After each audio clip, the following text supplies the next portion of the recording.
जंगल के एक कोने में ऊंचे ऊंचे पेड़ों और रंग बिरंगे फूलों के बीच एक छोटी गिलहरी रहती थी जिसका नाम था टिम्मी।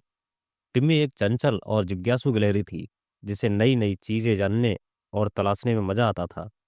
एक दिन उसने अपने दोस्तों से एक अफवाह सुनी। जंगल के दूसरे छोर पर एक जादुई झरना था जिसे सपनों का झरना कहा जाता था। कहा जाता था कि जो कोई भी उस झरने तक पहुंचता है उसकी हर इच्छा पूरी हो जाती है। टिम्मी ने जब ये सुना तो उसका मन उत्साह से भर गया। उसके मन में कई इच्छाएं थीं। हर दिन उसके पास ढेर सारे अखरोट, वह जंगल की सबसे तेज गिलहरी बन जाए और उसके पास एक खूबसूरत घर हो। उसने तय किया कि वह इस जादुई झरने को खोजने निकलेगी।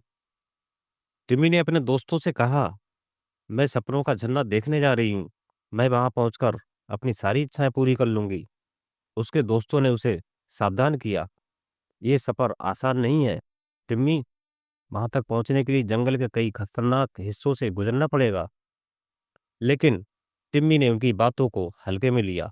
उसने अपने साहस और सपनों पर भरोसा किया और सफर शुरू कर दिया।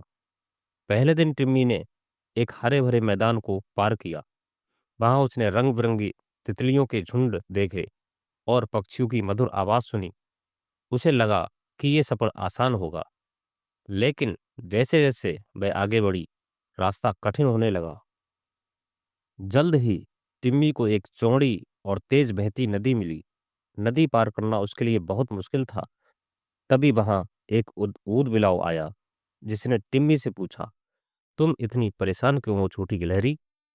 टिम्मी ने अपनी कहानी सुनाई। ऊद बिलाव ने उसकी मदद करने का वादा किया। उसने लकड़ी के तने का उपयोग करके टिम्मी को नदी पार करवाई। टिम्मी ने उसका धन्यवाद किया और आगे बढ़ गई। आगे का रास्ता एक गहरे और डरावने जंगल से होकर गुजरता था। वहां अजीब अजीब आवाजें आ रही थीं और टिम्मी को डर लगने लगा। लेकिन तभी एक लोमड़ी ने उसकी मदद की। लोमड़ी ने कहा, डर से भागने के बजाय उसका सामना करो। टिम्मी ने हिम्मत जुटाई और जंगल पार किया। आखिर में टिम्मी को एक ऊंचा पहाड़ मिला जिसे पार किए बिना झरने तक पहुंचना असंभव था। टिम्मी ने अपने छोटे छोटे पंजों से चढ़ाई शुरू की। चढ़ाई करते समय वह कई बार फिसली, लेकिन उसने हार नहीं मानी। कई दिन की मेहनत के बाद टिम्मी आखिरकार झरने तक पहुंच गई। वह झरना सचमुच खूबसूरत था। पानी के गिरने की आवाज संगीत की तरह लग रही थी। लेकिन जब उसने अपनी इच्छा मांगी तो कुछ भी नहीं हुआ। उसने फिर से कोशिश की, लेकिन ना कोई जादू हुआ और ना ही उसकी इच्छाएं पूरी हुई। टिम्मी को समझ में आया कि सपनों का झरना केवल एक भ्रम था। वह मायूस होकर बैठ गई। तभी उसे याद आया कि सफर में कितने जानवरों ने उसकी मदद की और उसने कितनी चुनौतियों का सामना किया। उसे एहसास हुआ कि असली खुशी इच्छाएं पूरी होने में नहीं, बल्कि मेहनत और दोस्तों के साथ बिताए पलों में है। टिम्मी वापस लौट आई। उसने अपने दोस्तों को अपनी कहानी सुनाई और कहा, सपनों का झरना भले ही झूठा था, लेकिन उसने मुझे सिखा दिया कि सच्ची खुशी मेहनत और साझा किए गए पलों में है। उस दिन के बाद टिम्मी ने कभी किसी जादू पर भरोसा नहीं किया। उसने मेहनत से अपना घर बनाया, दोस्तों के साथ अपने अखरोट साझा किए और जंगल की सबसे खुश गिलहरी बन गई। टिम्मी के लौटने के बाद उसकी जिंदगी पहले से कहीं ज्यादा खुशहाल हो गई। उसने अपने अनुभवों से सीखा कि सच्चा सुख अपने प्रयासों और रिश्तों में होता है। लेकिन उसकी कहानी यहीं खत्म नहीं हुई। कुछ समय बाद जंगल में एक बड़ी सभा आयोजित हुई। ये सभा जंगल के सबसे बुजुर्ग और बुद्धिमान हाथी दादाजी ने बुलाई थी। सभी जानवर वहां जमा हुए। दादाजी ने कहा, हमारे जंगल में कई पीढ़ियों से सपनों के झरने की कहानी सुनाई जाती है, लेकिन सच यही है कि झरना कोई जादुई जगह नहीं, बल्कि ये हमारे अंदर छिपी शक्ति का प्रतीक है। जो उसे ढूंढने जाता है वह खुद को पहचानता है। दादाजी ने टिम्मी की यात्रा की प्रशंसा की और कहा, टिम्मी ने अपने साहस और मेहनत से ये साबित कर दिया कि असली जादू हमारे भीतर है। अब टिम्मी ने ठान लिया कि वह अपनी इस सीख को पूरे जंगल के जानवरों के साथ साझा करेगी। उसने अपने दोस्तों के साथ मिलकर जंगल को बेहतर बनाने की योजना बनाई। सहयोग का महत्व। टिम्मी ने सभी जानवरों को एकजुट किया और उन्हें सिखाया कि मिलकर काम करने से बड़ी समस्या हल निकाला जा सकता है। उसने कहा, अगर ऊद बिलाव और लोमड़ी ने मेरी मदद ना की होती तो मैं कभी झरने तक नहीं पहुंच पाती। टिम्मी ने छोटे जानवरों को सिखाया कि मेहनत करने से ही असली खुशी मिलती है। उसने अपने घर के आसपास एक छोटा बाग लगाया जहां सभी जानवर फल और बीज उगाने लगे।